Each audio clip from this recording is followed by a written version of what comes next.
Olá pessoal, tudo bem? Aqui é o Renato Trindade da Conceito Gestor. Esse é mais um episódio do nosso Executores Podcast. Seja bem-vindo. Estou aqui hoje com o Thiago Trindade, nosso Head de Estratégia, e o Jefferson Frasnelli, nosso Head de Transformação Digital. Então hoje a gente vai falar de um assunto bem importante. Todos os assuntos que a gente tem trazido aqui são assuntos relevantes. Porém, o de hoje eu acho que é um assunto interessante pelo timing, né? Aí começando o ano, é muito importante falar sobre estratégia. Essa palavra aí causa arrepios muito. Poxa, o que é estratégia? O que é isso? É War agora? É um pouco parecido com isso, né? O War é com estratégia que você vence batalhas. Cada dia a gente está jogando um jogo que é preciso ter estratégia para ganhar, para vencer. Afinal de contas, a gente está lidando com um mercado super volátil, com concorrentes o tempo todo. Não é fazendo o que dá na telha que a gente vai vencer. Então, vamos lá, vou começar aqui vendo o pessoal se apresentar aí e dizer um pouquinho sobre esse tema aí. Vamos lá, Thiago. Legal, Renato. Muito bom estar com vocês novamente aí. Olá, caro espectador, cliente, parceiro, amigo de negócio. Para a gente é motivo de muita felicidade estar aqui novamente conversando. Esse nosso bate-papo, esse é o grande propósito do Executores Podcast, é democratizar o acesso à informação útil, uma informação que vem direto das trincheiras, daquilo que a gente aprende não só na escola, mas aprende principalmente na prática e aprimora todo dia, né? Então, tal qual a gente ensina, capacita e implementa muita coisa junto aos empresários, a gente aprende muito também nos mercados que a gente atua. Então, esse é o papel do Executores Podcast. Sobre o tema aí, Renato, muito entusiasmado para falar sobre estratégia, é um tema que eu adoro, né? Um tema que tá na veia aí, e estratégia descomplicada. A ideia é desmistificar esse tema aí que merece ser desmistificado e merece o foco necessário para que as coisas funcionem aí na companhia brasileira. Obrigado, Thiago. Nosso Jeff Bezos. Boa, Renato. Obrigado, cara. Novamente é um baita prazer estar aqui, né, podendo compartilhar aí informações, compartilhar experiências, né? Como o Renato comentou, né, num momento propício, se não um pouquinho atrasado talvez, né, onde vamos trabalhar aí com a questão da estratégia, né, como é que a gente organiza, né, os nossos anseios, né, os anseios corporativos, aonde gostaríamos de chegar, aonde queremos de chegar e como é que a gente desdobra, né, tudo isso para o plano tático e para o operacional, né.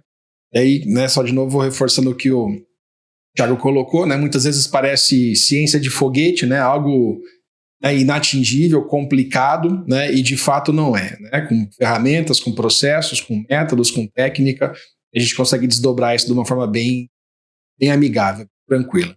Animado aí para esse bate-papo e pelo convite. Bom, obrigado, senhores. É isso aí. Esse papo é muito relevante mesmo.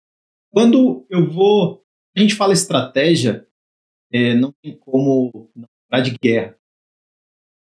Gosto muito de falar um pouco sobre guerra, sobre o que faz um país, às vezes tem mais recursos para perder uma guerra, e isso também acontece. Ou aqueles que utilizam melhor os seus recursos, as suas táticas, a inteligência para ganhar uma batalha, e eventualmente uma batalha não a ganhar uma guerra, tem tudo. E algo que lembro se tem um dom nessa frase, mas falar e tento levar para minha vida. Uma vez estuda a sua estratégia, analisado o jogo e as possibilidades, você escolheu, nunca mais, não houve, você esquece das outras opções. E estratégia é sobre escolher algo. E N possibilidades você definiu o norte.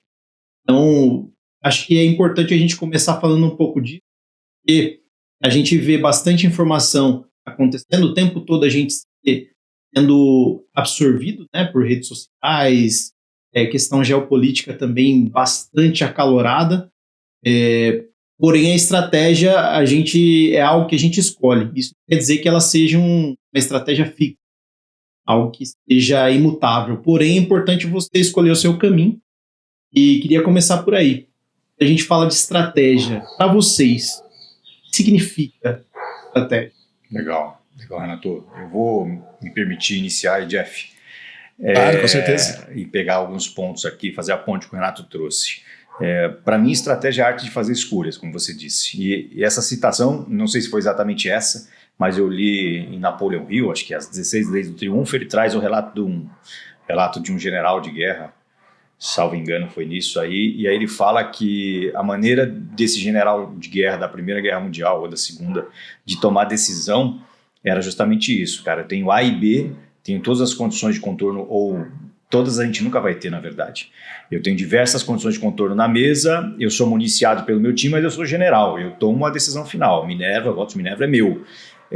Se eu escolhi B, A nunca existiu. Se eu escolhi A, B nunca existiu e vice-versa. Então, é sobre esse ponto. E como o Renato disse, é muito sobre contexto. A gente faz estratégia para o quê? Eu tenho que entender que eu sou um ser humano, eu estou no planeta Terra, estou no século XXI, existe a transformação digital acontecendo, existe uma economia super volátil, anseios sociais, questões políticas, conflitos de gerações, e a partir dessas condições de contorno eu começo a montar a minha equação. Tá? Diferente de uma equação que a gente vê na engenharia ou na matemática, não é uma equação que a gente tem todas as condições perfeitas, eu não tenho todas as incógnitas validadas. Eu vou ter 50%, 60%, às vezes 70% dessas incógnitas na minha equação que já foram validadas, que eu vou descobrindo ao longo do tempo, e alguns elementos eu vou ter que conviver com a dúvida, não tem para onde correr. Então, Renato, reforçando esse ponto aí da citação do general, é sim a arte de fazer escolhas e conviver com essas escolhas. Um ponto que eu quero destacar é que existem alguns tipos de pessoas em relação a níveis de consciência sobre o que é a estratégia, ou o que eu vou utilizar, acho que é tomada de decisão, fica mais fácil de fazer a correlação antes da estratégia. Existem as pessoas que, dentro de um círculo de conhecimento, né, aquelas que sabem, as que sabem que não sabem e determinadas que nem sabem que não sabem. Na hora de fazer estratégia é parecido. O cara que ele não sabe que não sabe, que existe estratégia, que existe um contexto, que ele só sai trabalhando, ele acaba não sofrendo tanto com aquilo que ele é atingido, aquilo que acontece no dia a dia, porque ele só sabe trabalhar. Então ele vai lá, senta todo dia e trabalha. Muitas vezes ele nem consegue perceber que existem várias coisas acontecendo. E aí quando a gente começa a conhecer mais as coisas, a gente percebe que tem um monte de coisa que a gente não sabe, que a gente sabe que não sabe. Olha, eu sei que existe ali um mundo, um mercado em transformação, e eu não sei como me posicionar diante disso. Aí muitas vezes a ansiedade começa a bater, e essas pessoas aí precisam muito aí do que a gente está conversando. E aquelas que sabem é que tem boa parte das condições na mão e começam a trabalhar em cima desses elementos que eles têm em mãos. E então, a partir disso, a estratégia vai ser algo muito relacionado à tomada de decisão em acordo com as condições de contorno que eu tenho. Agradeço aí já o tempo inicial, acho que eu tomei um pouquinho, mas era necessário a gente aterrissar aí essa cosmovisão estratégica.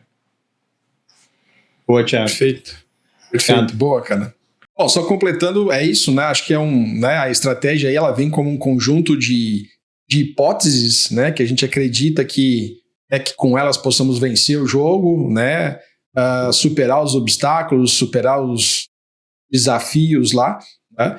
E acho que, né, todo mundo já me ouviu falar, eu sempre faço analogia como um barco à deriva, né? Qualquer coisa sem estratégia é algo à deriva que o vento, as marés, a economia, enfim, vai levando, né? A gente não toma ação efetiva, mas deixa que o ambiente, o meio nos leve, né? Então, de fato, né, a questão é essa, né? Ou seja, um conjunto de hipóteses, né, que vai fazer com que a gente, né, siga e busque o nosso oriente ali. O importante é isso, né, cara? É identificar o jogo, né? Ou seja, é entender o mercado, Exato. Entender o concorrente, entender cliente, né? Entender o que é a vitória e definir muito claramente o que é a vitória, né? Se é liderança de mercado, se é lucratividade, se é inovação, e planejar bem, né, como é que a gente joga esse jogo para alcançar todos esses pontos, né? Então, de uma forma bem resumida e analítica, eu entendo a estratégia dessa forma. Legal, Jeff. Legal, hein? Boa. Bacana. Boa, Jeff. Obrigado pelo contexto aí, pessoal. Pensando aqui na concepção, até na questão da ideia do que é estratégia.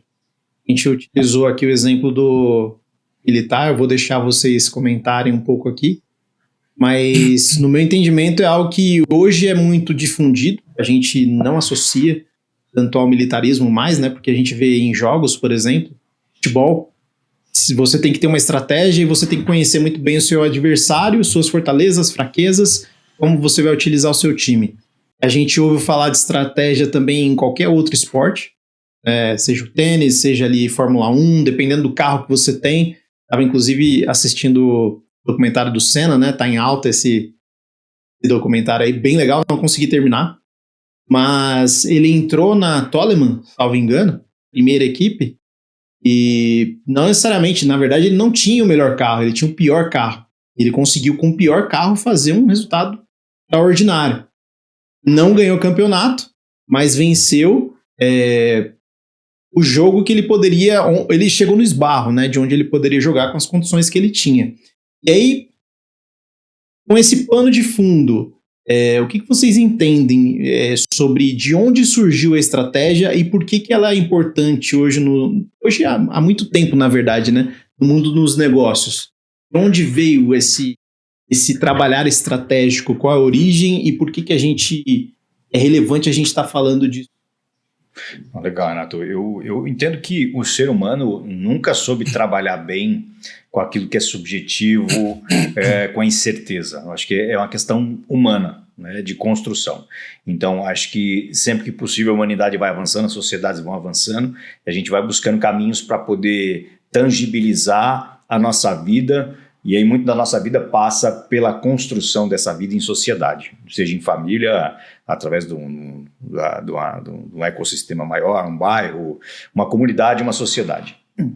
Então, muito desses pontos é sair eventualmente da condição de não contar com aquilo que eventualmente vai aparecer na minha frente somente, como era a questão de um caçador-coletor, e aí você começa, ao invés disso, programar, entender as interferências na vida, a interferência do mundo para aquela sociedade, e aí com isso você começa a projetar aqui, com as melhores práticas, aquilo que você foi aprendendo no seu futuro.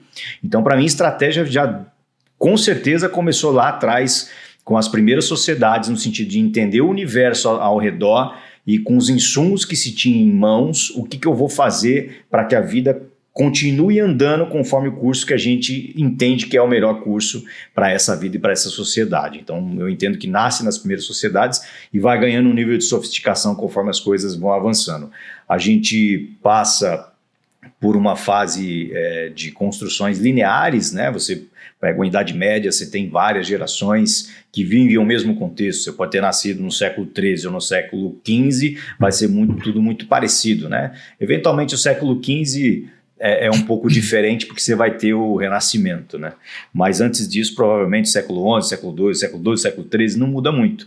E aí a gente vem evoluindo, ganhando know-how e a coisa começa a ganhar complexidade conforme a gente ganha esse know-how. Você sempre vai trabalhar com bases anteriormente lançadas. Hoje a gente está num mundo em completa transformação e a gente não sabe de onde as novidades virão o tempo todo. Então a gente parece novamente um caçador-coletor que tem várias condições de contorno ali para poder se defrontar. Acho que a gente vai falar um pouco mais disso, de como lidar com isso, mas para mim começa no início das primeiras civilizações. A gente precisa lidar com o mundo em que nós estamos e coordenar essa questão dos anseios da humanidade no sentido, não posso trabalhar com subjetivo, eu preciso de algum nível de caminho, algum nível de equacionamento para que as coisas funcionem.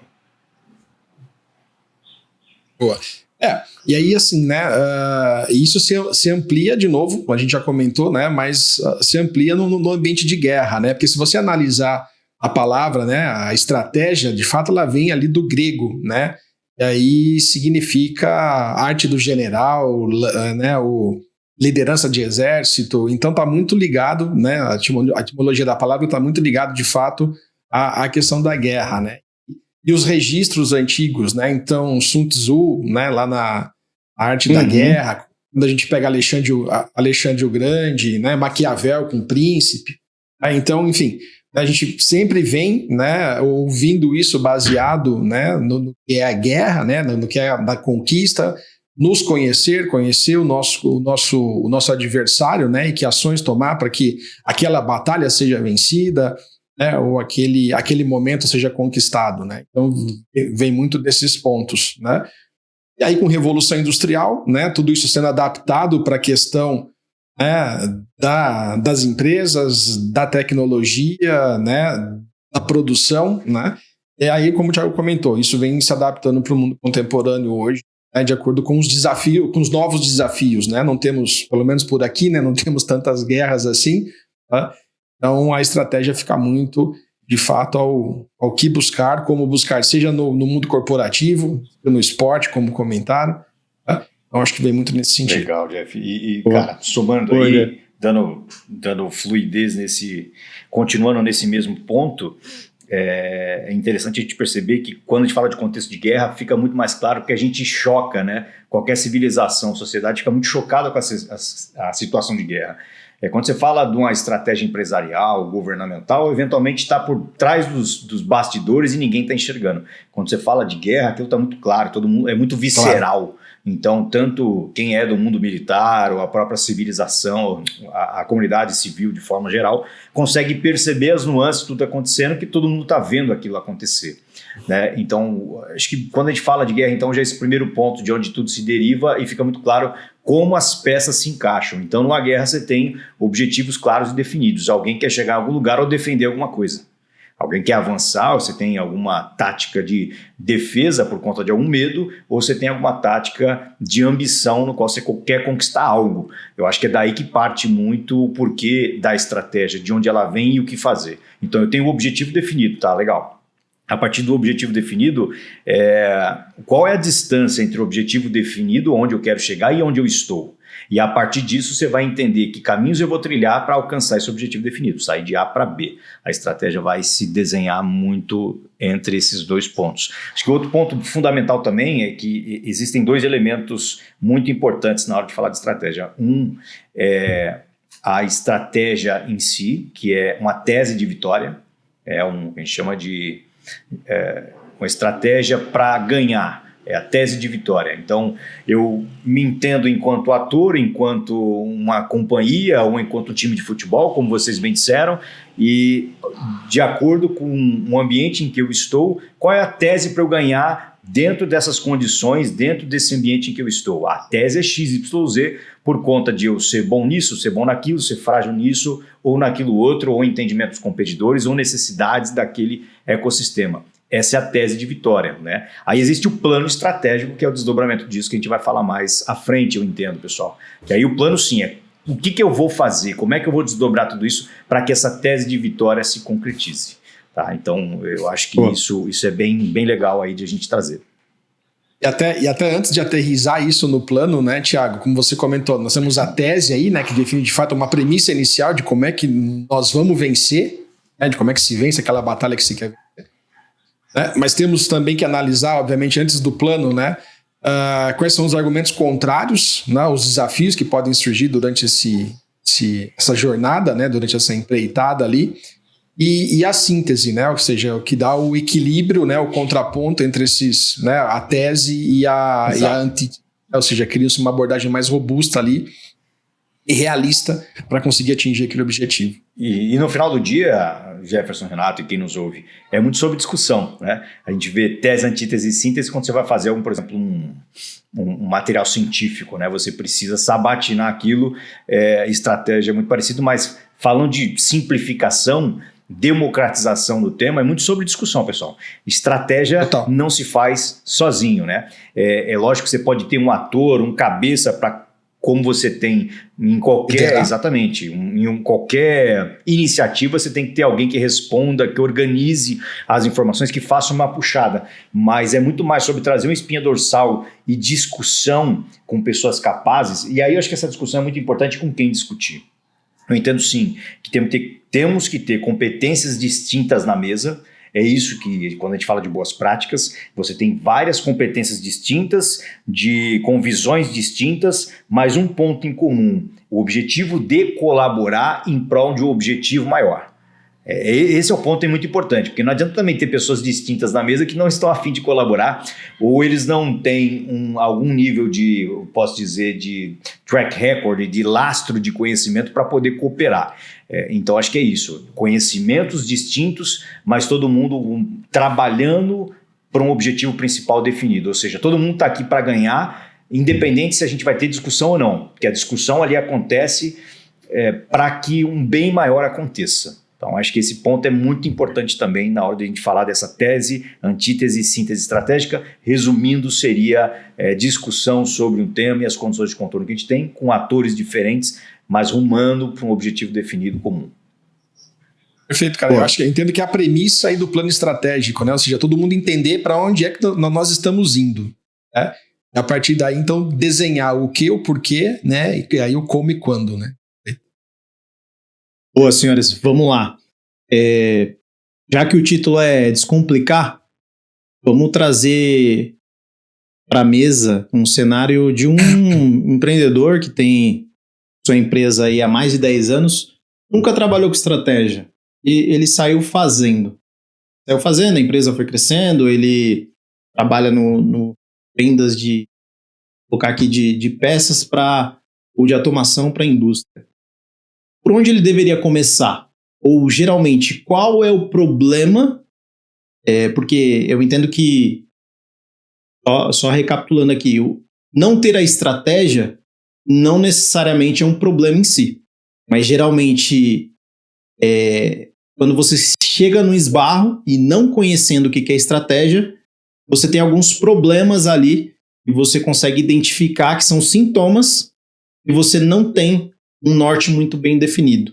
Então, pensando nessa pessoa que nunca trabalhou com isso, quais são os sintomas que a gente vê numa empresa que não tem um horizonte estratégico, não tem uma estratégia bem definida? Legal, Renato, legal.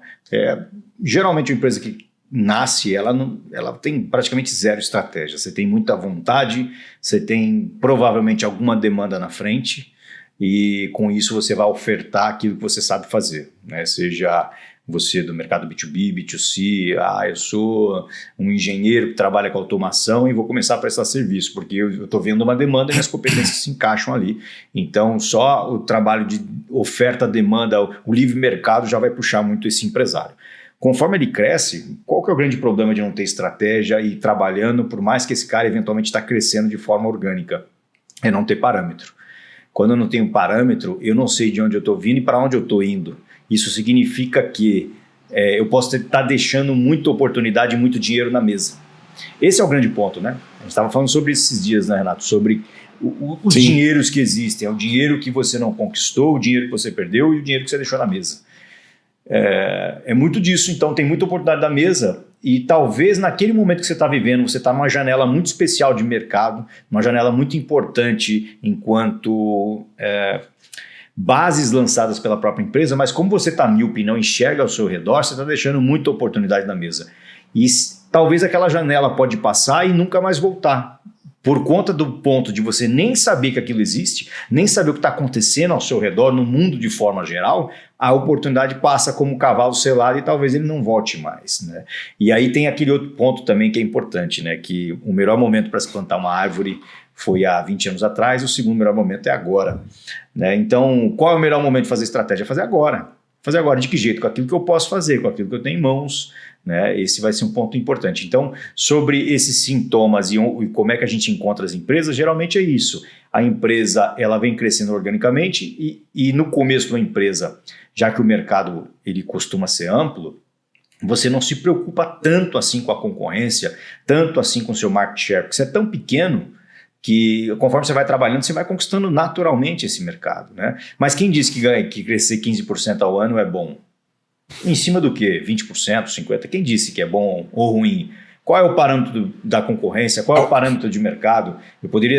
A minha operação suporta isso? A minha operação suporta isso, né? Exatamente. Então você começa a fazer um exercício. Eu ouvi o Ricardo Baza falando sobre esse tema, achei muito relevante. Ele falou, cara, um dos melhores caminhos para você ser um bom líder estrategista é estudar filosofia e história. Eu falei, cara, curioso essa perspectiva. Porque se você pegar a filosofia ou qualquer outra coisa que você for estudar, consistente, que não seja do mundo das exatas, você estuda muita coisa e depois você começa a conectar os pontos. Você vai conectando depois. Primeiro você estuda disciplina A, B, C e D. Você vai estudando. Depois você começa a fechar a conta ao natural. É como se fosse um quebra-cabeça. Tem a peça azul, a peça amarela, a peça preta. Aquilo não faz sentido. Então você vai estudando cada peça. Quando você começa a ter um nível de consciência interessante por estar falando do tema e o tempo todo trabalhando, você começa a aprender a montar esse quebra-cabeça. Então, falando sobre esse sintoma, Renato, vai ser um carro desgovernado e muitas vezes a ansiedade toma conta do empresário ou desse executivo. Por quê? Aquela máxima de que quem não sabe onde quer chegar, qualquer caminho serve. E isso é um problema. Qualquer caminho pode ser bom ou ruim, eu não sei. Então eu posso estar fazendo um baita de um trabalho organicamente, não sei porque eu não tenho parâmetro e fico ansioso porque eu acho que eu deveria estar trabalhando mais. Ou então eu estou muito para trás. Ansiedade, eu acho que é... Desculpa Sim. E cortar aqui, Thiago, mas a ansiedade, eu acho que quando você citou aqueles pontos, né? Você sabe que você sabe, o que você sabe que não sabe e o que você não sabe que você não sabe. E é normal a gente ter esses 3 horizontes, mas quando você se sente muito inseguro ou ansioso ou não conheço o mundo aí fora, meio que parece com um conto da caverna de Platão, né? E você vê aqueles monstros ali, aquelas figuras horrendas, e não conhecer o ambiente externo te faz ter medo. Exato. Então, a gente pode dizer, aí já puxando para o Jeff, para você também comentar, olhar para a estratégia também é muito sobre olhar para fora, mais do que olhar para dentro, ou é 50-50? Eu preciso olhar para fora e olhar para dentro, ou é um 80-20 aí, olhar mais para fora e depois aterrissar o que eu vou fazer dentro? Boa, essa é boa, hein? Essa é maneira. Olha, eu entendo que inicialmente, cara, né, é necessário entender, né, a sua essência, entender o DNA da corporação, né, o que somos, para o que viemos. Eu entendo que a gente olhar um pouquinho o nosso DNA, né, e entender, poxa, quem somos, eu entendo que é o ponto de partida, né, é o ponto inicial. Para que depois, então, de fato, a gente possa olhar, né, para questões de ambição vencedora, né, ou seja, aonde que eu quero chegar, né, com a minha empresa ao longo de um determinado prazo, ao longo de um dado período, né, começar a criar, então, questão de aspiração, propósito, missão, valores, né, e aí, a partir daí, comparar e levar isso junto ao mercado, né, mas eu entendo que no primeiro momento, cara, eu entender a companhia, né, todo mundo que tem esses objetivos claros, né, eu entendo que é o ponto inicial. Legal, boa, cara. Vou fazer olhar para dentro, na sua opinião, é preciso olhar para dentro da companhia. No primeiro momento, sim. E esse olhar para dentro é um olhar para dentro que transcende estrutura e operações. É um olhar para dentro de identidade que o Jeff está falando, é muito interessante. O Jeff, você que é um cara bom de viagem aí, cara, é no Alasca lá que os salmões sobem lá os rios? É no Alasca mesmo? Sim, também. Você tem diversos lugares que acontecem, então eu vou fazer uma analogia. O salmão, o pessoal conhece, um peixe nobre, e ele tem, todo mundo conhece, na época de reproduzir, ele sai de distintos lugares, viajam até centenas ou milhares de quilômetros e sobem para o lugar que eles foram originados, onde eles nasceram, né? Depois eles descem as fontes das águas dos rios e vão ganhando lugares maiores ali para poder viver, comer e tudo mais. Mas na hora de reproduzir, eles voltam para esses mesmos lugares que eles nasceram. E eles não têm GPS. Eles não têm páginas amarelas, eles não têm o antigo mapa lá que os motoristas utilizavam. Eles não têm um sistema de coordenadas como nós seres humanos aprendemos a desenvolver. Ele tem o que a gente chama de DNA. Está no DNA dele subir de volta para o lugar que ele nasceu para se reproduzir. Quer dizer que ele foi... É algo bem contraintuitivo, né? Se a gente for ver pela lógica da natureza. Exato. Seguindo no caminho, ele está subindo, eu vou perder energia muito mais esforço. Eu vou morrer, muitos morrem. Por quê? Muitos morrem por N motivos. Porque aqui está no DNA dele. O que eu quero dizer, pessoal? Por muito tempo a gente precisava ser extremamente, eu posso dizer, técnico. A gente fala de tecnocracia. o foco em resultado acima de qualquer coisa.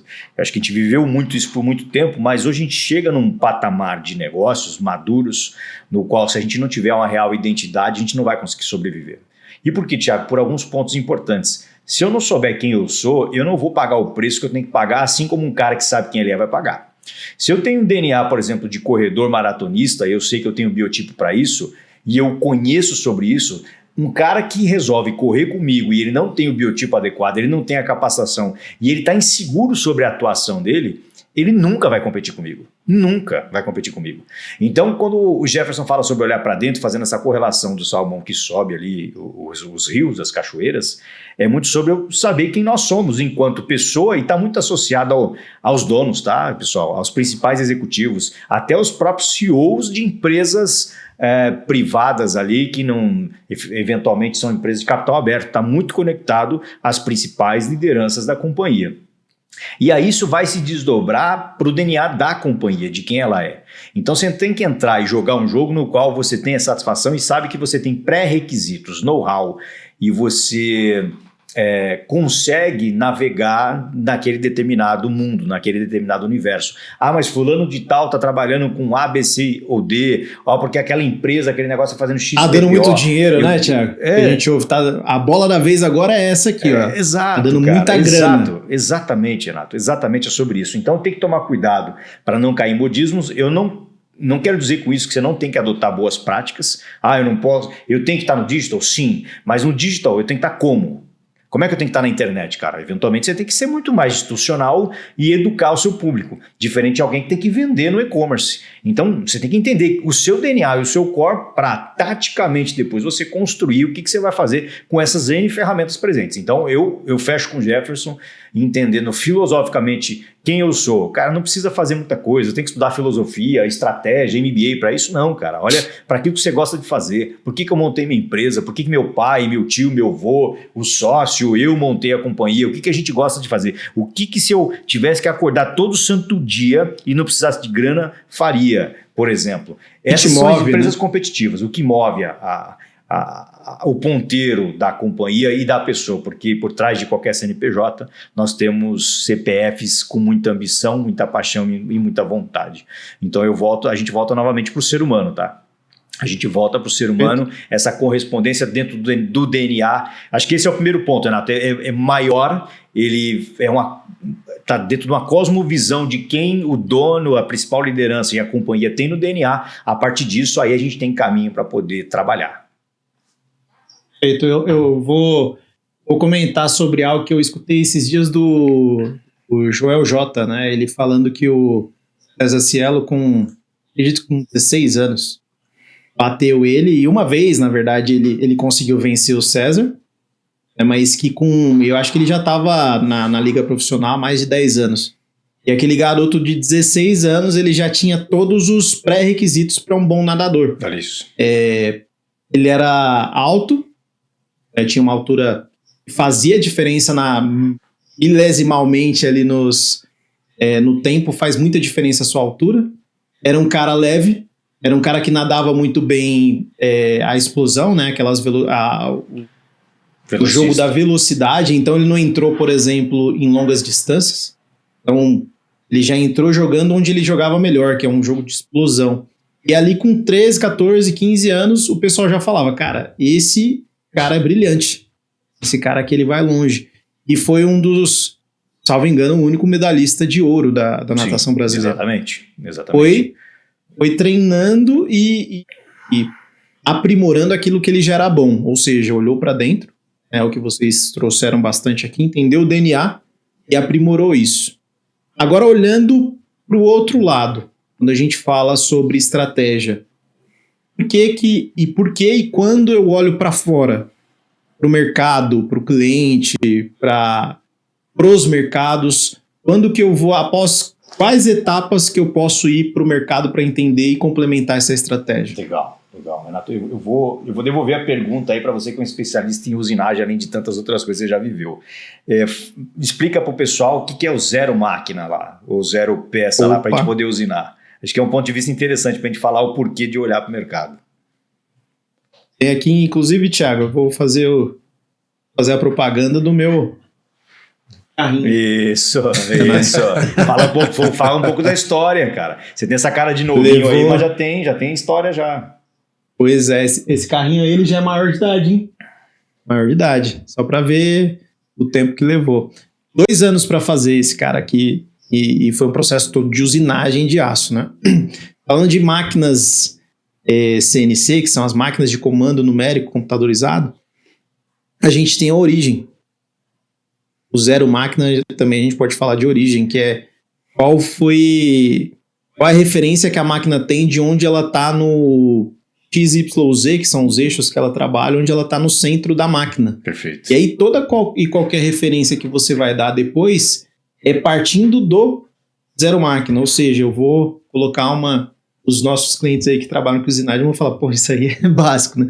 Mas tem gente que não conhece, então é importante a gente lembrar. Pra gente fazer é o meu parâmetro inicial. E aí, trazendo para o celular, por exemplo, é o nosso celular quando você restaura as configurações de fábrica, né? Exato. Ele vai ter sempre um parâmetro, um ponto de partida. Eu acho que é isso. É isso aí, Renato. Se você olhar, por exemplo... ponto de partida. Você olha para um drone, o cara falou, pô, perdi o drone, cara. Coloca o botão lá de resetar, que ele vai vir para o zero dele, que é o ponto de partida de onde ele saiu. Então, perdi o drone, aperta o botão lá que ele vai vir para o ponto de partida. Olhar para fora é ponto de partida, gente. Não tem como eu, falando de... Uma vez que eu me entendi, sei do meu DNA, eu vou usar o meu DNA para quê? Vamos fazer um paralelo do que foi, por exemplo, o celular, o smartphone. Existiram outras invenções lá para a década de 80 que já tinha, eu não lembro lá o nome do fabricante, mas você já tinha um smartphone. Ele tinha uma tela bem grandona ali e tinha ali o teclado parecido com aquele BlackBerry, vocês lembram? Uhum. Mas não era o BlackBerry, era antes do BlackBerry, era bem grandão, bem bonito, bem bacana, já tinha telona e tudo mais. Qual foi o problema? Já existia um DNA de desenvolvimento, já existia um DNA de inovação, mas onde aquela empresa não prosperou? No timing. O timing não estava correto. Então não é só sobre olhar para dentro e dizer eu sou capaz, eu tenho condição de desenvolver foguetes para ir para a Lua. Legal, cara, mas e o timing da sociedade? E o timing do teu negócio? E o timing do teu ecossistema, da sua área de atuação? É um pouco daquilo que a gente tem que olhar. Então eu tenho que fazer o exercício de olhar para fora, saber qual é o meu mercado, aonde o meu know-how tem conexão direta e indireta, e a partir disso eu olhar para dentro e saber onde minhas competências conseguem fazer a transposição para esse olhar de fora. É basicamente isso. Olhar para fora, necessidades, qual é o timing do mercado. A gente vai falar de horizontes de tempo em algum momento também, mas num primeiro momento, onde o mercado está, onde eu estou situado, o que meus clientes têm e precisam, o que eles aspiram, para onde eles estão indo, quais são suas dores e reais necessidades, porque esse é o grande problema de muitas empresas, elas focam muito em produto, em feature, em características, né? E elas focam muitas vezes muito pouco na dor e na necessidade desse seu mercado. Então, é olhar muito para fora, Renato e Jefferson, eu entendo, perguntando para o seu mercado, entendendo de diversas maneiras, com diversos sensores que você pode colocar nesse mercado para captar o que ele precisa, qual é o timing dele, quais são as tendências, e com isso você olha para dentro e aí responde, com o que eu tenho dentro, eu tenho capacidade? Vamos fazer um paralelo de um atleta novamente. Eu sou um atleta, por exemplo, de performance em artes marciais, e digamos que eu tenho uma boa capacidade de wrestling, de jiu-jitsu, que é um trabalho de chão, e tenho uma boa base de kickboxing, por exemplo, né, de trocação. Legal, mas isso se encaixa onde? No campeonato paulista de homens, né, já de adultos, num campeonato estadual, num campeonato nacional, num sul-americano ou no mundial? Entende que os mundos e aonde minhas competências, quais são os campeonatos? Olhei para fora. Agora eu olho para minhas competências. Cara, onde eu encaixo essas minhas competências? Não, eu estou começando aqui, sou bom, mas, cara, começa pelo Paulista. E aí eu vou trabalhando para alcançar esses novos níveis de campeonato para ser, eventualmente, um campeão mundial. Bom. E aí a gente falou bastante ali de ambição vencedora, propósito, de competências, e aí chegamos nas soluções. Falando de soluções, Jeff, para dar mais uma vez exemplo, a gente entende, olhando para conceito, quais são as nossas competências, o que nos inspira, quais são as nossas aspirações, e aí Como que você vê essa correlação entre as competências que a gente adquiriu como empresa e as soluções que a gente desenhou para o mercado? Já para dar um ponto de partida para aquela mesma situação da pessoa que nunca ouviu falar sobre estratégia, né?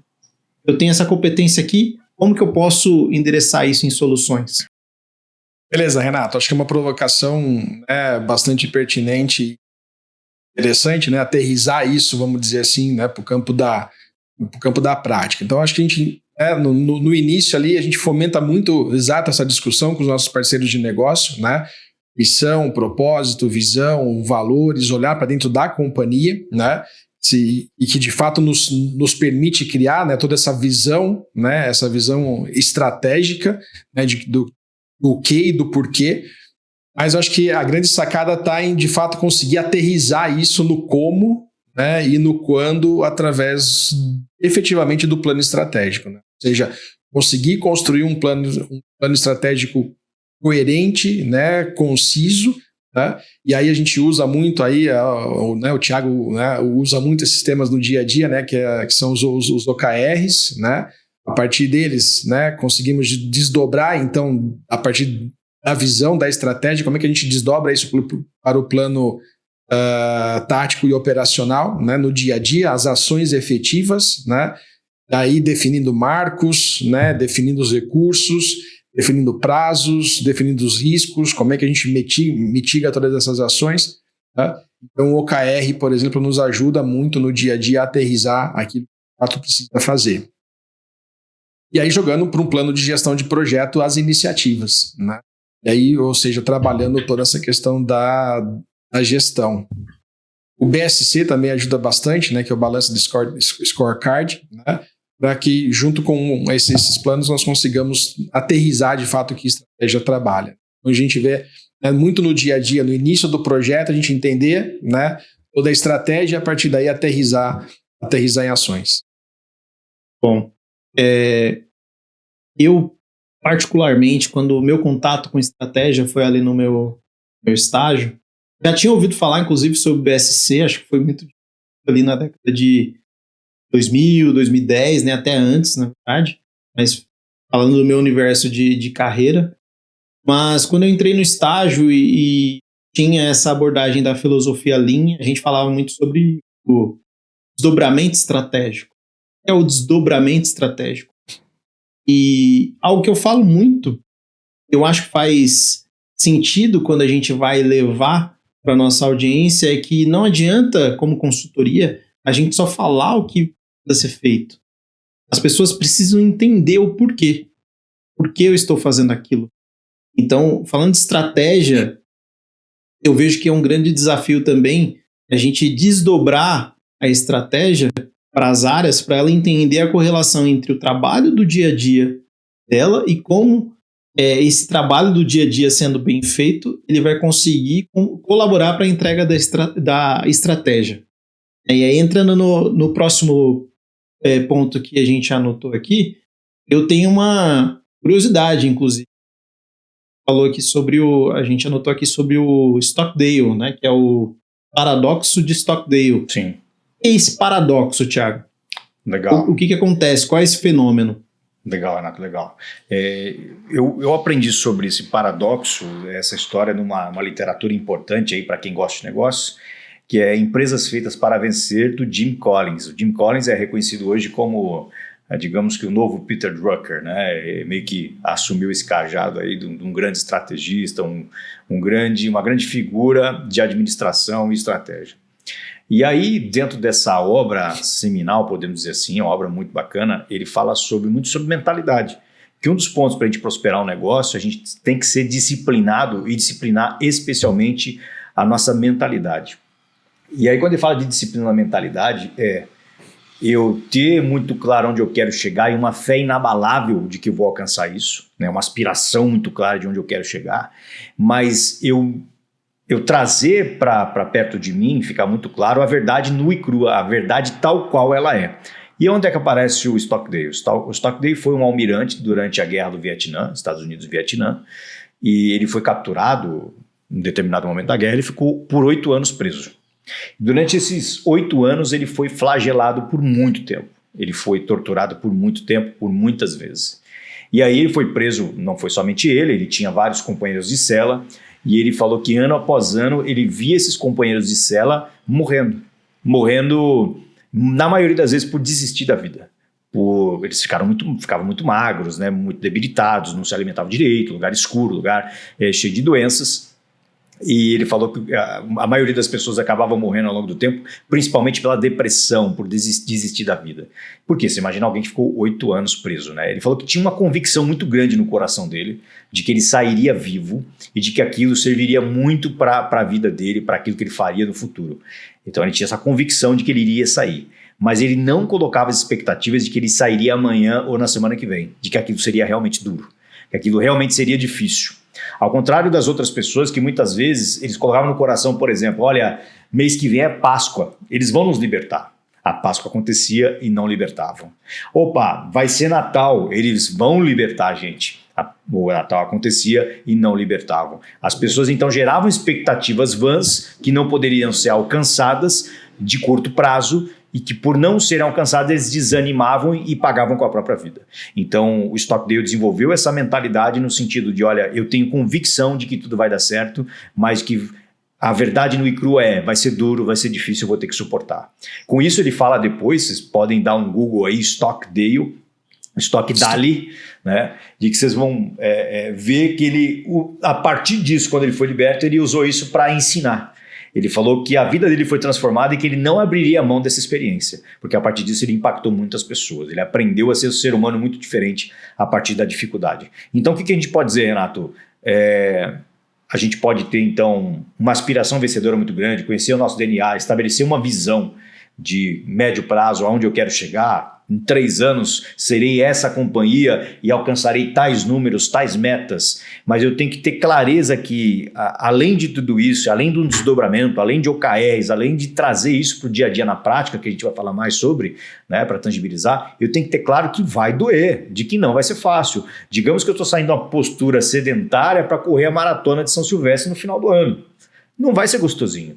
Todo santo dia eu tenho que comer direito, medir ali na balança o alimento, tirar as porcarias ali do meu dia a dia, dormir direito, né? E treinar pesado, e todo dia treinar mais. Então, se eu quero sair de um lugar e chegar num outro ponto, né, onde eu estou endereçando soluções para o mercado que pede para mim, para que eu faça, ele vem reverberando, eu tenho que ter consciência de uma verdade nua e crua de que não vai ser fácil, mas a fé inabalável de que eu vou alcançar. É isso aí, cara. Tá muito na questão do equilíbrio, né, cara? Entre o otimismo, né, e o realismo muito, muito brutal, né? Muito acirrado, né? A gente entender de fato, né? Ou seja, entender os fatos, né? Sem negar, né, qualquer realidade, mas é isso que você falou, né? Ter a fé ali no futuro e a esperança da superação, né? Exato, Jeff, exato. Aí, Renato, acho que o próximo passo, quando a gente vem desdobrando isso, é cair de como fazer tudo isso, né? Como a gente parte, né? Acho que são pontos importantes, né? Eu, inclusive, antes de partir ali próximo, você vê, são 2 autores diferentes, mas eu vi isso também em Viktor Frankl.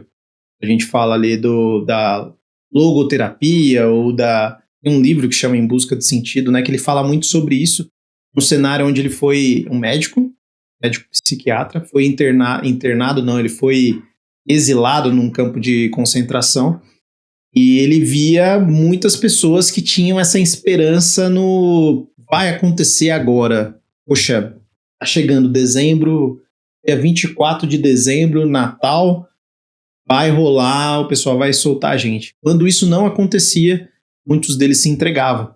E era perceptível, né, quando a pessoa se entregava. E aí, algo que eu vejo também muito é sobre a esperança das pessoas na política. É sobre colocar todas as suas fichas no governo que está... Se o governo é um governo direita ou um governo que é aliado ao que eu acredito como visão de mercado, eu vou bem. Se não é o cara que está lá, pô, vai dar ruim, acabou, com certeza é a minha cabeça dentro do buraco.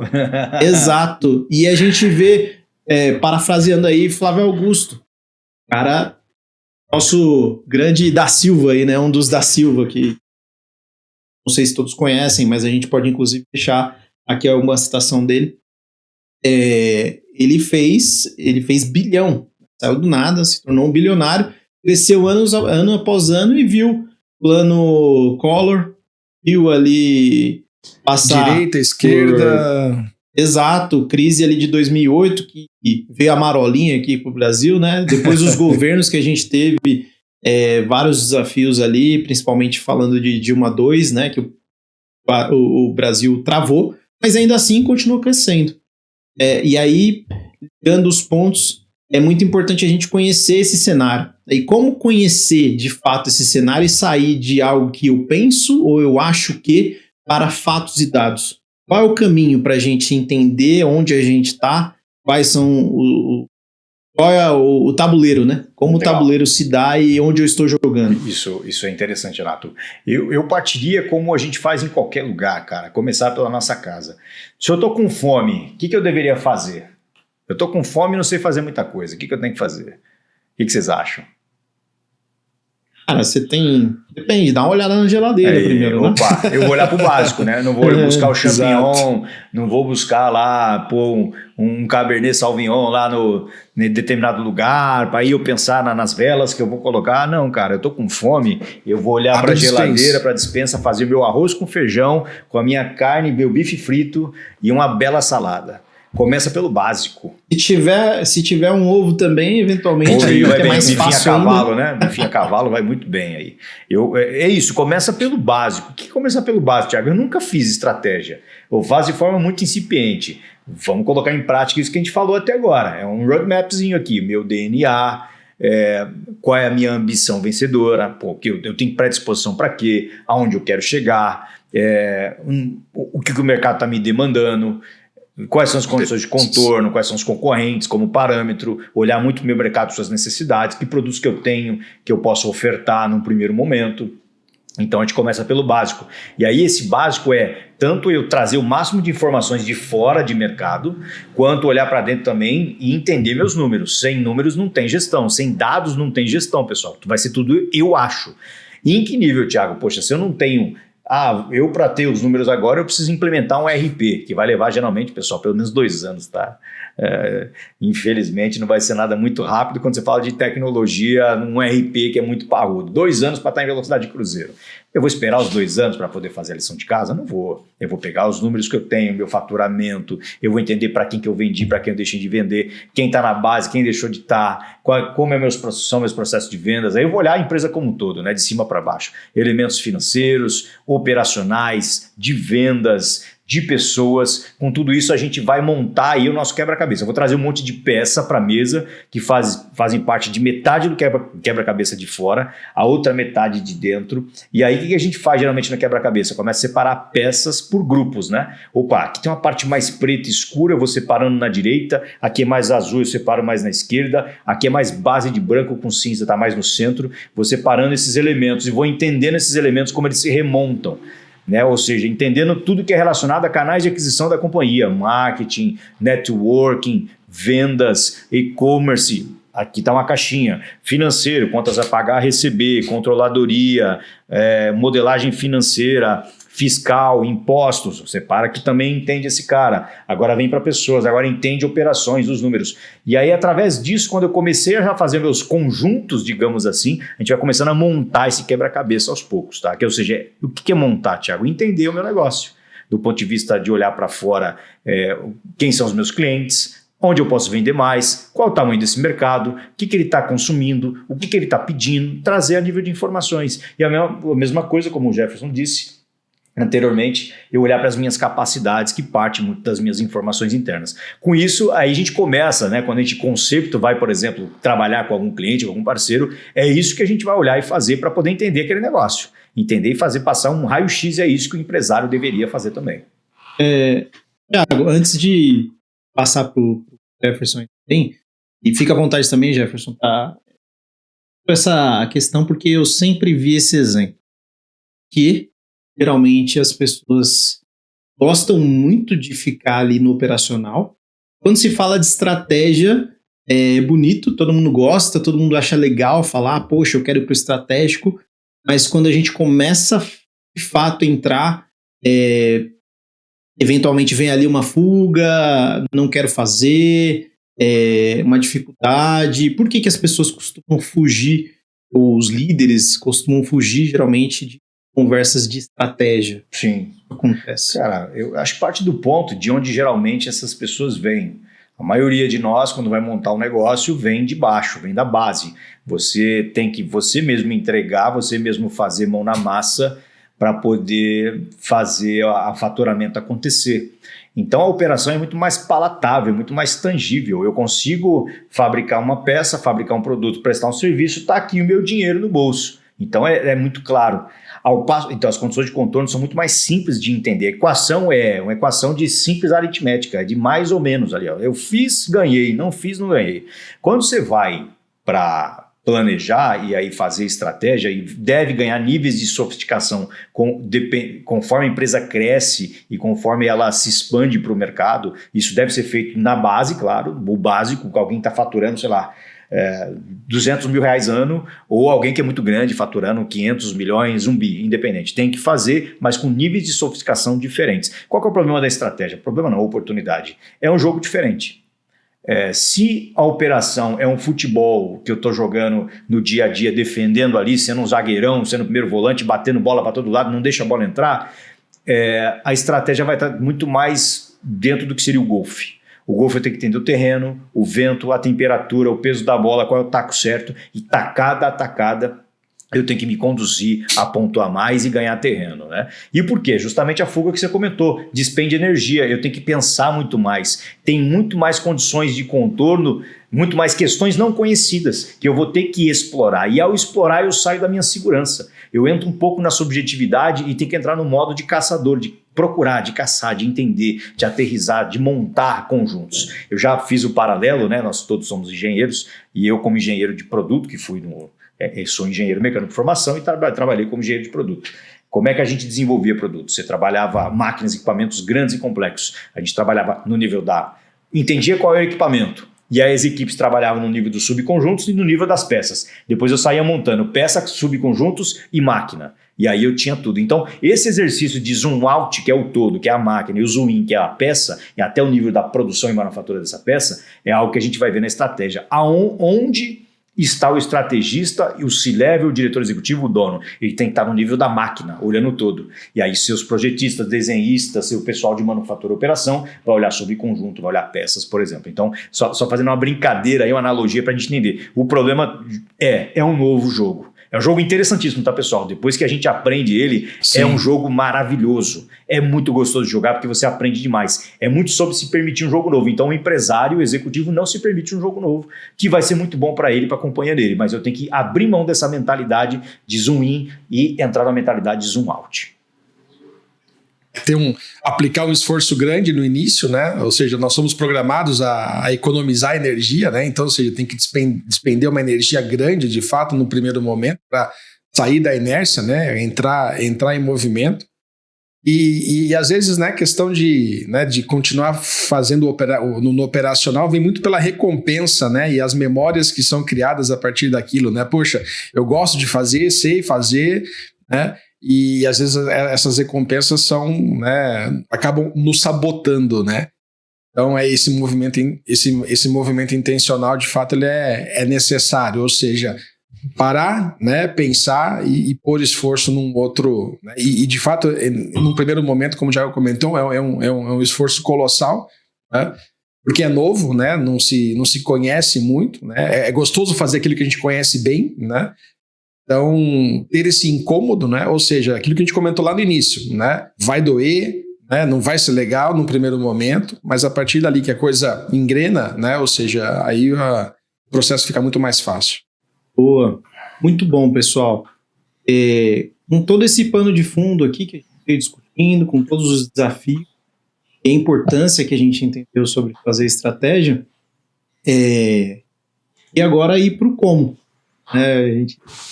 O que a gente já entendeu muito bem a importância, mas geralmente as pessoas travam na hora de fazer. Sim. Ou como fazer. Sim.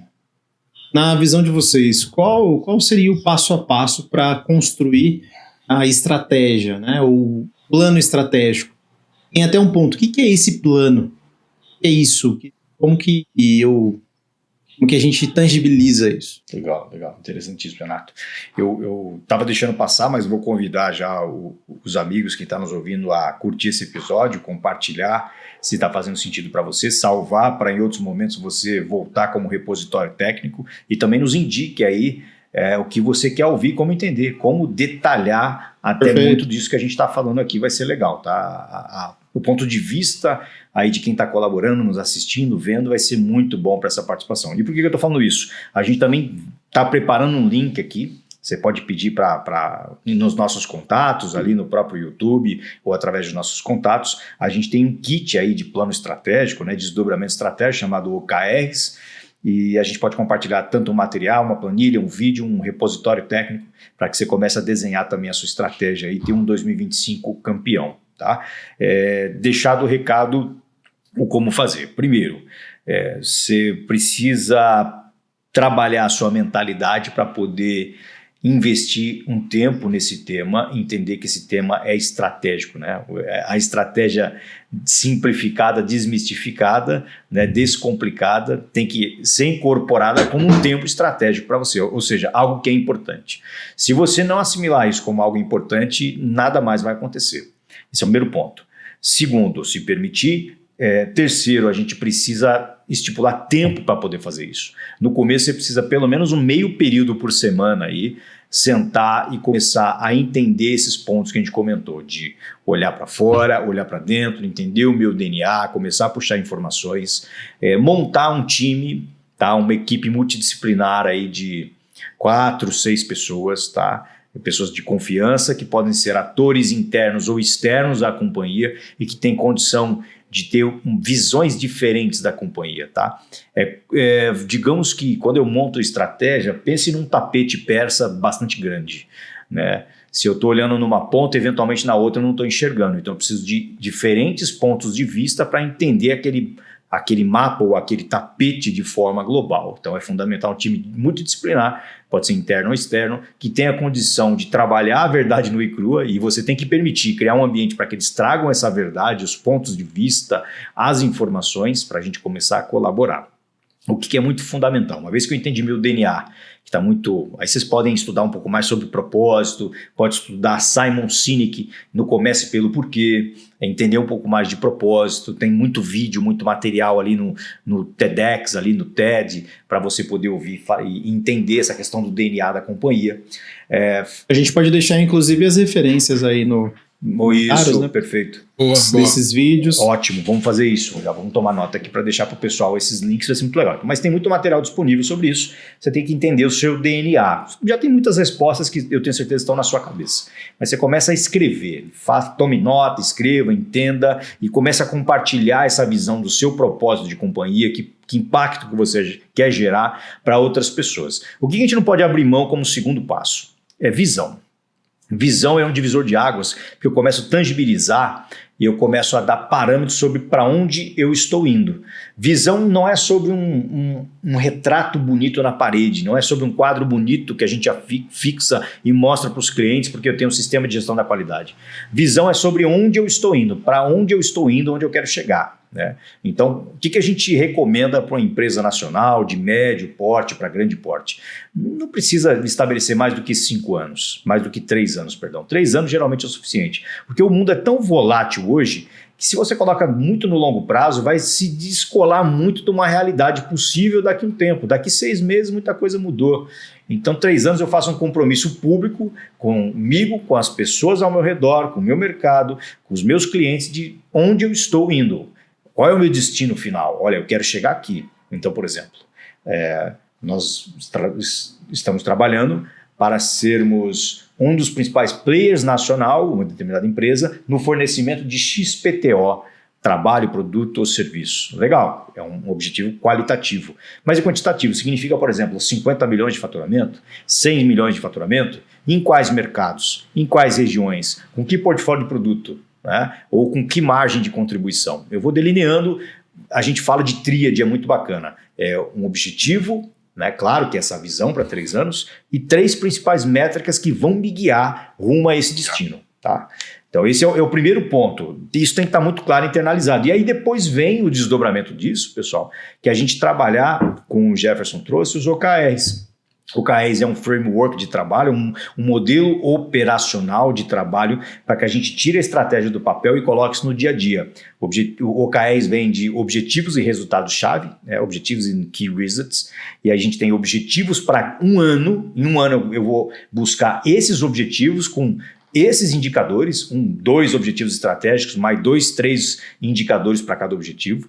E depois eu vou convidar a minha equipe, tá? Isso tudo você pode aprender no link que a gente vai deixar aí, tem um aulão sobre OKRs, tá? Você pode aprender mais sobre isso. Tem muito material nosso aí sobre isso também.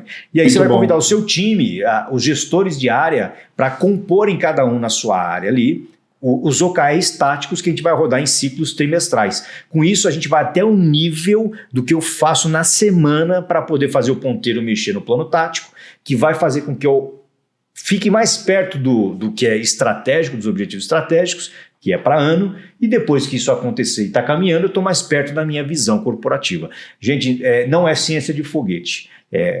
Assistir um pouco mais dos materiais, fazer a conexão do que a gente está conversando aqui, você com certeza vai conseguir chegar nesses pontos. E aí, um ponto muito importante também, pessoal, aquilo que vocês haviam comentado, eu trabalhar um diagnóstico aprofundado da minha companhia, olhar de forma 360 graus cada setor da companhia e entender quais são as nossas fragilidades ou oportunidades, para saber dentro desses elementos o que eu tenho que arrumar para poder alcançar os resultados. O que me impede então, como lá do começo da conversa, que era sobre conquistar territórios numa guerra? Eu estou saindo de A para chegar em B. Eu tinha X 1.000 quilômetros, eu quero X mais 10.000 quilômetros quadrados agora de terra. É por isso que eu estou entrando numa batalha, por exemplo. Então, o que me impede de sair de A para B? São as debilidades, deficiências, gaps, lacunas ou oportunidades não aproveitadas. Então, eu mapeio essas oportunidades, mapeio esses problemas para que eu possa consertar, arrumar, melhorar, desenvolver essas questões de cada área. E isso com o OKR eu vou conseguir construir. Melhorando isso, eu fico mais próximo de alcançar meus objetivos, tá? Esse é um ponto crucial, fundamental. E eu atrelar também um planejamento orçamentário, pode ser com pouca sofisticação a princípio, que é determinar budget, orçamento global e orçamento por área, né? Para o que o meu comercial, eu vou dar quanto meu comercial num ano ou num trimestre para que esse objetivo seja alcançado, quanto que eu tenho de orçamento para produção e melhoria, quanto que eu tenho de orçamento para outras iniciativas, tá? A nível macro vai muito nessa linha de raciocínio. Bom, muito bom. Estamos fechando aqui então, falando um pouquinho de solução de problemas. Quando a gente pega ali, quando a gente identifica, na verdade, problemas complexos, também é a mesma situação que a gente enxerga, né? É difícil parar para você desligar o WhatsApp, né? Desligar ali todos os meios de comunicação e resolver aquele problema. Ainda mais falando do ambiente que a gente é o tempo todo bombardeado de informação. Demandado. Exato. Então, passa por isso também, olhar para a estratégia, que é dedicar, como o Thiago disse, um tempo na sua agenda, para que você olhe só para isso. Porém, Thiago e Jefferson, o que a gente vê bastante, e é muito comum, não só nas empresas médias, mas em grandes empresas, são líderes que estão fazendo trabalho juniorizando, digamos assim, a sua cadeira. Eu sou um gerente, eu sou o diretor, mas eu estou fazendo atividades hoje no dia a dia que são atividades que poderiam ser facilmente delegadas.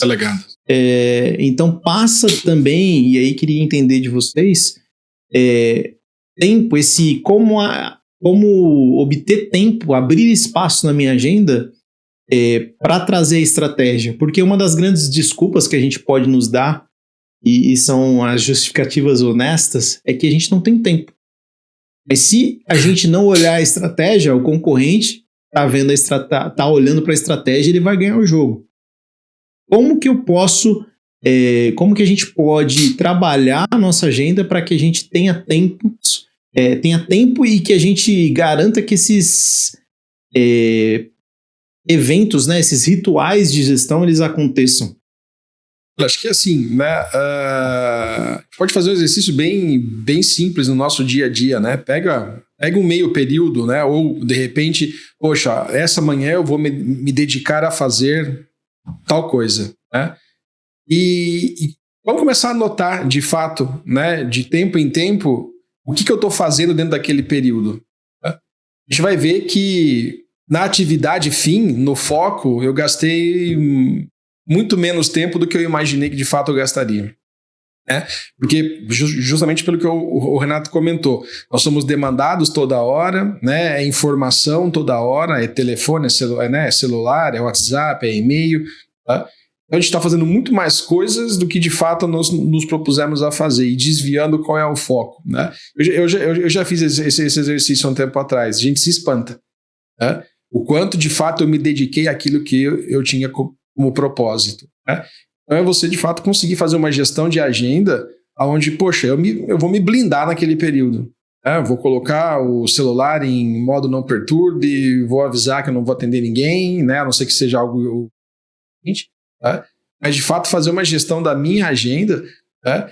e que me permita desempenhar aquele papel e criar, né, momentos de descompressão, vamos chamar assim, né, onde de fato eu vou ver um WhatsApp, né, pode ser alguma coisa urgente, eu vou ver um e-mail, né, ou eu vou me propor a interagir com o mundo externo naquele momento. Mas é criar esses slots onde de fato eu faço um deep dive naquilo que é o meu objetivo.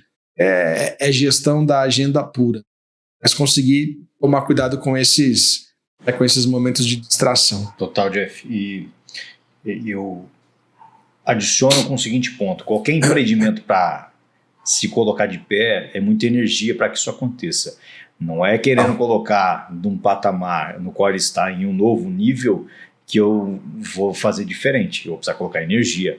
Eu tenho que colocar energia de forma inteligente. Então, é sair do comodismo, entender que eu preciso ir para uma nova realidade e colocar energia nisso. Energia pode ser eu colocar mais energia, mais tempo, ou substituir, como o Jefferson disse, agendas que não são produtivas, já delegando para que eu tenho de pessoas, colocando capital, gerando mais estrutura, abrindo mão, eventualmente, de um pouquinho da minha margem para poder trazer uma estrutura adequada que me libera tempo e que vai fazer eu alavancar resultados. Então, existem N caminhos. O ponto é, novamente, trazendo Stockdale. A verdade nua e crua, me defrontar com a realidade e lidar com ela. Eu preciso mudar, então eu tenho que trabalhar caminhos para mudar. Se eu contar uma historinha para mim, que é o sofisma, né, uma mentirinha, e acreditar nela que eu não tenho tempo, ninguém vai resolver isso por você. Ninguém. Você tem que acreditar mais do que ninguém e colocar energia para que isso aconteça. Aí existem caminhos: mapear a agenda, delegar para quem eu já tenho hoje, criar novos caminhos e estruturas para que aquilo onde eu estou atuando no operacional, até no tático, abra janelas para o estratégico. Eu vou viver no estratégico? Obviamente não. Ninguém vai sair do operacional para o estratégico. Tá? Eventualmente eu estou mais no tático, a mesma coisa. Mas eu vou criar slots para que eu possa desenvolver essa estratégia e, principalmente, dar a batida do tambor. Garantir que os rituais de gestão, que é, por exemplo, mensalmente eu me reuni com minha equipe, com os meus líderes, para fazer uma reunião de resultados, entender como isso está andando. Ou se eu estou numa cadeira tática, ainda que eu seja dono, ainda que eu seja executivo, mas eu coordeno um setor, semanalmente, ou no máximo a cada 15 dias, eu sento com a minha equipe para fazer o que a gente chama de check-in. Entender se aqueles combinados operacionais que o time tinha que fazer, que são os entregáveis, as atividades, iniciativas, estão sendo feitas e se essas iniciativas estão trazendo resultados para que o ponteirinho mexa das metas, e aí com isso eu consigo já ter algo muito mais elaborado e qualificado. O que é muito legal lá do começo da conversa é que eu vou mitigando aqui a ansiedade. Eu vou percebendo que eu defini um destino, começo a trabalhar rituais de gestão, aloco o tempo no lugar certo, começo a trabalhar com o time as iniciativas certas, o resultado começa a aparecer. Com isso eu tenho a satisfação de estar no caminho certo, por mais energia que eu esteja colocando até ali. Perfeito. Bom, senhores, muito obrigado. Gancho do que o Thiago falou. A ansiedade, quando a gente começa a fazer algo, ela vai embora. Então, não fica pensando muito. Pensando, tudo que eu tenho que fazer, meu Deus. Olha, separem slots, né, como o Jefferson falou, e no momento que você se propõe a executar aquilo, se dedique àquilo que você precisa fazer, porque a ação, ela diminui a ansiedade. Então, conte com a gente nesse caminho, nessa caminhada, e se você gostou mais uma vez, se você gostou desse conteúdo, se você acha que é importante, relevante para a sua equipe ou para alguns dos seus colegas, por favor, curta, compartilhe, e é sempre um prazer estar aqui falando com vocês. Então, vou passar a palavra para os meninos aqui para finalizar esse podcast, e tenho certeza que tem muito mais assunto para a gente falar, mas acho que foi um bom início aqui para falar sobre esse tema tão relevante e descomplicar um pouco a estratégia. Legal, vai lá, Jeff, deixa contigo a primeira. Legal, beleza, valeu, Thiago. Então é isso, pessoal, agradecer aí de novo o convite, né, a participação. O fato, né, é colocar em prática, né, é estruturar o teu dia, estruturar a tua agenda, estruturar principalmente a tua cabeça, né, o teu mindset ali, para que de fato a estratégia faça parte do teu dia a dia, do teu cotidiano, né, é dar direção, né, é dar sentido, né, para que tudo aquilo que se desenvolva de fato aconteça de forma sincronizada, né, e aconteça de forma que busque aquele meu objetivo, né? E se em algum momento, né, eu tiver alguma divergência, eu consigo identificar, né? Consiga trazer isso para a rota, né? Em relação à rota outra vez, tá? Então, é foco e energia, né? E muito estudo. Acho que essas são as considerações. Legal, Jeff. Legal, cara. Obrigado, Jeff. Legal. Valeu. O que eu posso colaborar, pessoal, é que é menos complexo do que parece. É um novo esporte muito bom e divertido, e o melhor de tudo, ele vai trazer resultados para você.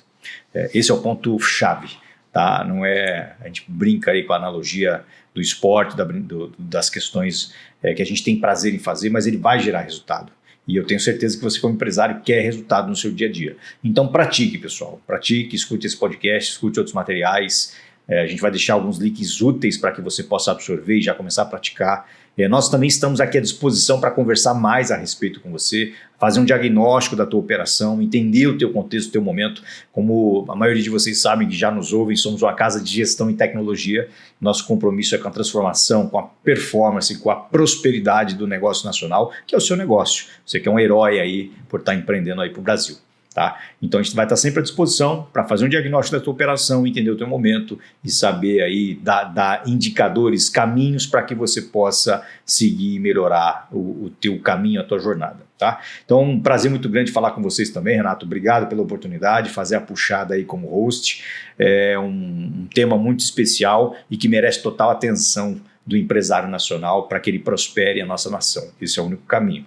Bom estar com vocês, pessoal. Um abraço forte. Bom, gente, obrigado, e 2025, vamos lá, vamos para cima. Um abraço, até a próxima. Abraço, pessoal. Pessoal, abraço.